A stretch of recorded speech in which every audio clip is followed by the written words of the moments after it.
It was November 14, 2003, in Cedar Falls, Illinois, a college town where late-night streets carried the quiet hum of neon signs, the occasional passing car, and not much else.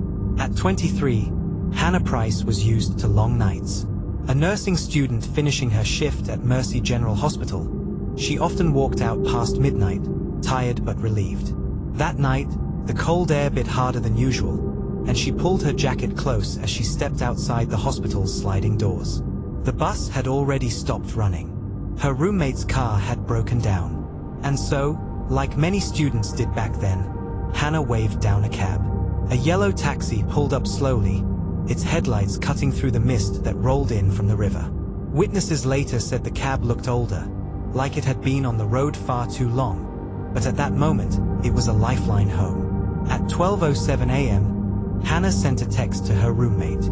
"Got a cab. Be home in 10. But she never walked through the door.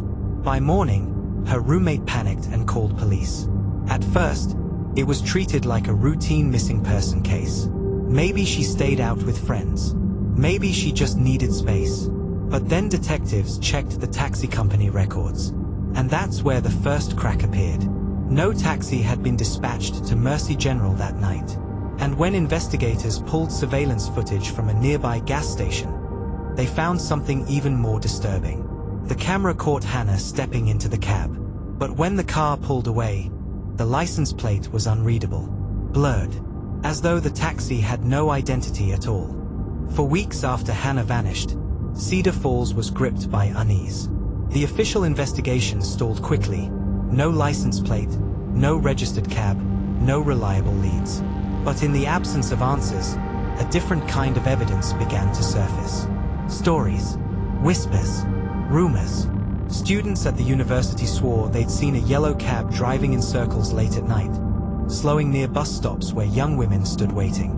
Some said the car's headlights flickered strangely, almost like they pulsed instead of shone. One man, a night janitor, claimed he hailed the cab himself months earlier. He said the driver barely spoke, his face obscured by the shadow of his cap. But what unsettled him most wasn't the silence, it was the meter. It ticked forward in uneven jumps, as if the numbers weren't charging for distance, but for time. Then came a story from an elderly woman who lived near the river. She swore she saw the cab parked by the old bridge in the middle of the night, engine off, lights dim. In the backseat, she said, was a young woman staring blankly out the window. But when the old woman blinked, the cab was gone. Most of these accounts were dismissed as hysteria. But slowly, a name began circulating around Cedar Falls. The ghost cab. According to local legend, one that had apparently existed in fragments for years, a phantom taxi haunted the streets, preying on passengers who rode alone at night. Some said it was driven by a disgraced cabbie who vanished in the 1980s after assault charges. Others swore it was tied to something older, something that fed on fear and solitude, using the guise of a taxi to lure victims. The strangest part? Police uncovered that Hannah herself had searched the phrase "Phantom Taxi Cedar Falls" on her computer just days before she disappeared. And then came the discovery that unsettled even the most skeptical detective. Hannah's cracked cell phone, found weeks later on a dead-end road. The screen was smashed, but in her drafts folder was a single unfinished text. It read, "This isn't the way home." And then it stopped. By the one-year mark, the official investigation into Hannah Price's disappearance was cold. No suspects, no vehicle, no body. But outside the police files, the story refused to die. At the university, students whispered about the phantom cab like a cautionary tale. Some swore they'd seen it. Others claimed friends of friends had been followed by it. Headlights in the rearview mirror that vanished when they turned the corner. It became a kind of urban myth that bled into memory. No one could quite tell where truth ended and legend began. And then something strange happened. A local radio station dedicated to late-night callers hosted a segment about Hannah's disappearance. One call stood out. A man, his voice low, claimed he'd been in that same taxi weeks before Hannah. He said the cab drove him not toward his home, but out of town, past empty fields and into a stretch of road he didn't recognize. "I told the driver to stop," he whispered. "He never answered." He just kept driving. And then I blacked out. When I woke up, I was parked back at my apartment. The clock in my kitchen said 4 hours had passed. The station dismissed it as a hoax. But when police traced the call, the number belonged to a disconnected payphone. After that broadcast, more stories surfaced. A bartender claimed Hannah's case wasn't the first time a young woman had vanished after getting into a cab. A retired dispatcher insisted that decades earlier, there had been an unlicensed driver who kept slipping past checks, working the streets under no official record. Some believed he never stopped driving. But the strangest testimony came from Hannah's roommate. In a taped interview years later, she confessed to something she had never told investigators. The night Hannah disappeared, she woke briefly around 2 a.m. to the sound of a car idling outside their apartment. She looked out the window and swore she saw Hannah sitting in the back of a cab, staring straight ahead. By the time she blinked, the street was empty. To this day, no evidence has tied the case to a person, a vehicle, or a motive. Hannah Price remains missing, but the unanswered questions, the blurred plates, the idle car, the unfinished message, linger in Cedar Falls like a shadow that won't lift. Some believe she was taken by human hands. Others believe she was claimed by the road itself. Either way, the next time you hail a cab at night, you might wonder, who's really driving? For nearly 2 decades, Hannah Price's disappearance lived in 2 worlds. In police files, it was a cold case with almost no leads. In the streets of Cedar Falls, it was a ghost story, the phantom cab that swallowed passengers whole. But in 2019, everything shifted. A routine traffic stop changed the course of the case. A state trooper pulled over a rusted yellow sedan outside of Springfield, 2 hours from Cedar Falls. The car's paint was chipped, its roof light disconnected, but the inside told another story. The backseat was stripped bare, the carpet pulled up, and beneath it, investigators found something lodged in the frame. A cracked phone screen protector, worn but still faintly glowing with adhesive residue.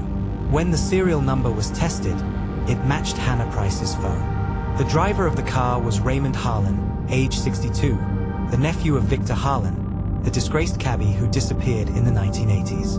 Raymond lived quietly, drifting between small towns, taking cash-only fares in his cab. He denied everything, but when forensic teams examined his vehicle, they uncovered DNA under the seatbelt anchors. A partial match. Hannah's. Police finally had their suspect. But here's where the story takes its most unsettling turn. In the basement of Harlan's rented house, investigators found dozens of old cab meters, taxi placards, and seat covers. Each belonged to different models, different eras, as if he had been collecting, rebuilding, and reinventing his car for decades. And among the evidence were photographs, Polaroids, not just of Hannah, but of at least 6 other women who had gone missing across Illinois between 1985 and 2005. Raymond was arrested and charged with Hannah's abduction and presumed murder. The trial never came. Weeks before testimony was set to begin, he was found dead in his cell. Cause of death: hanging. The evidence confirmed a predator had been at work. But some investigators weren't convinced it was over. Because after Harlan's arrest, sightings of the phantom cab didn't stop. People still claimed to see it idling on back roads. A car with headlights too dim, a driver's face too hidden. And in more than one report, the license plate appeared blurred on camera, just as it had the night Hannah disappeared. So was Raymond Harlan the killer all along? Or was he just another driver, caught in the orbit of something darker? The official record says Hannah Price's case is closed. But ask anyone in Cedar Falls, and they'll tell you. The cab still drives at night, and it's still looking for passengers. Raymond Harlan's sudden death in custody left the case fractured. Was justice truly served, or had the truth died with him? For years, whispers continued. Families of other missing women pushed for answers, arguing Harlan wasn't the only driver. Survivors who'd come forward with stories of strange taxi rides claimed the man they saw behind the wheel didn't match Raymond's age or build. Then, in 2022, a breakthrough. A rideshare driver in Dayton, Ohio reported a disturbing encounter. A man flagged him down on a desolate road and asked if his cab still ran on the meter. The driver laughed it off, but the man grew agitated, insisting it's supposed to be the meter. It only works with the meter. Police traced the call from the shaken rideshare driver's report and arrested the man. His name was Elliot Harlan, Raymond's son. And in Elliot's garage, investigators found what they had long feared. An entire yellow sedan rebuilt piece by piece, its interior gutted and lined with duct tape, zip ties, and a hidden compartment beneath the passenger seat. Forensic testing revealed DNA belonging to Hannah Price and 2 other missing women. Unlike his father, Elliot talked. In hours of chilling interviews, he admitted his family had kept the cab alive. It wasn't just a car, he said. It was an inheritance. His uncle Victor started it. His father Raymond continued it. And he claimed it had been passed down to him. Every ride, Elliot muttered on tape, was an offering. You don't just pick them. The road picks them. If you don't drive it, it drives you. Detectives dismissed this as rambling, a twisted attempt to make himself sound supernatural. But one chilling detail stuck. Elliot knew the exact wording of Hannah's unfinished last text.